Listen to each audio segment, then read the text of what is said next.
Hey everybody, how you doing? So I've come out for a little ride today to talk to you about something which, although not very cheerful, is extremely important.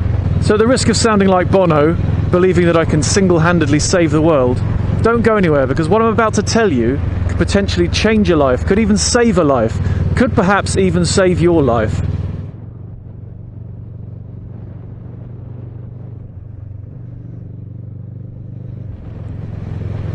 Now, I don't know if many of you noticed, and don't beat yourself up if you didn't, it's okay, but I don't know if many of you noticed that after Christmas I didn't really make any videos for a while.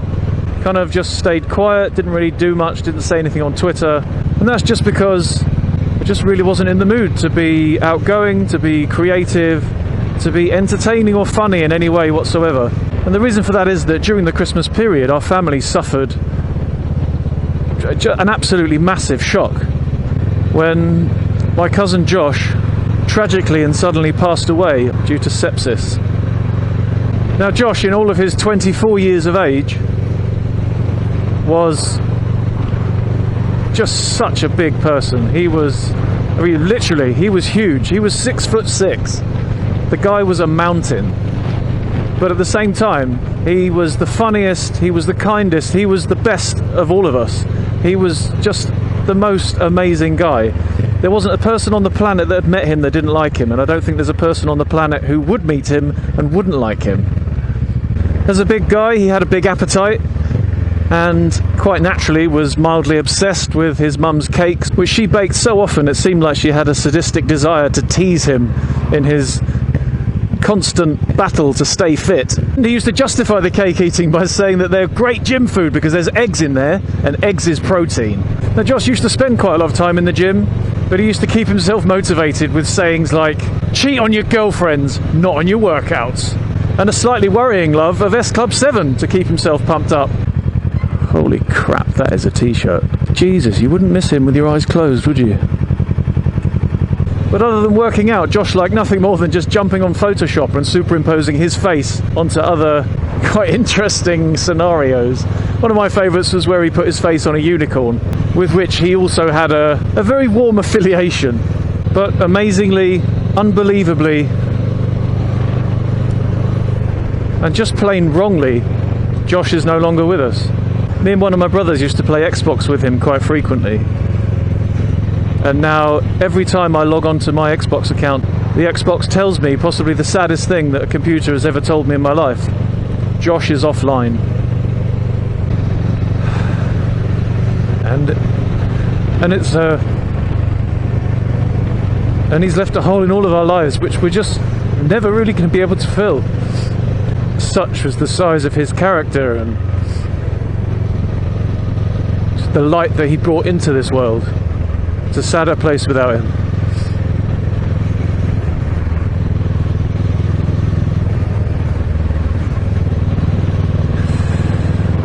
I need to pull over, I can't see.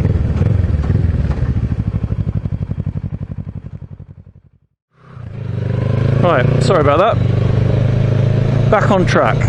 So, sepsis or septicemia, what is it?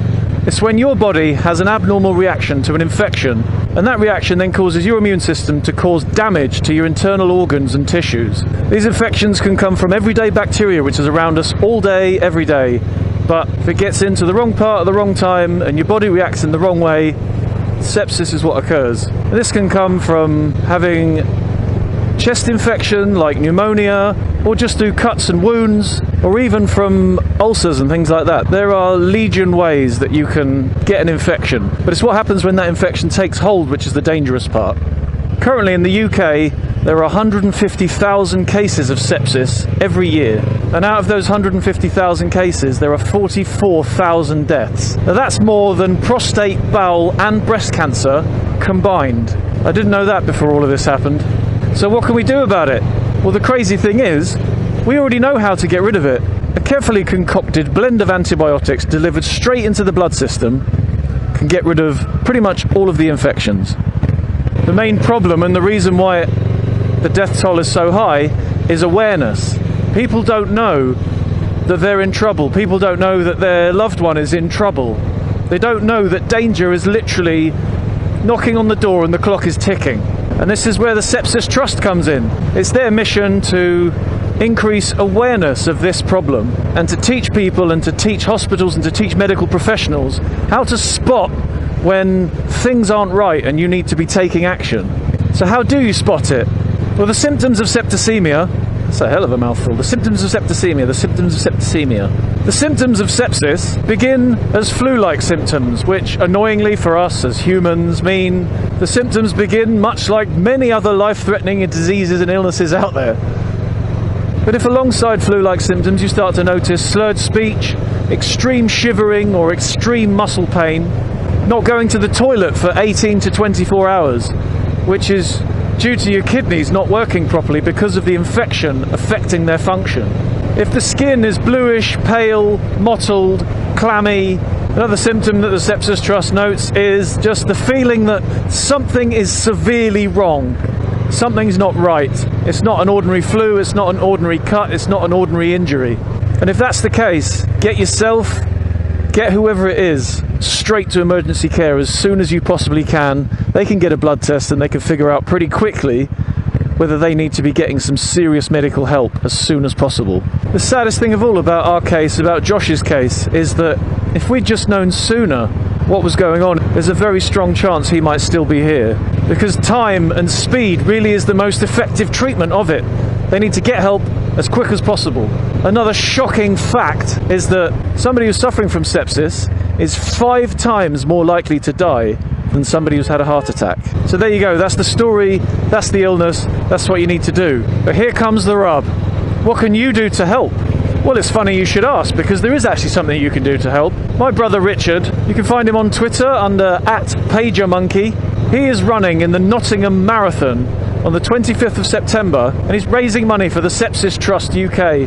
Now, he's never run a marathon before, and he's also quite a big chap.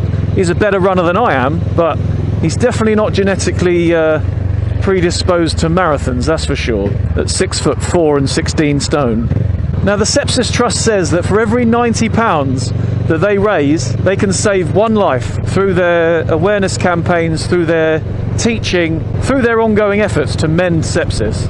So what Richard's done is he's set himself a target of £2,160, which will allow the Sepsis Trust to save one life for every year that Josh was on this planet.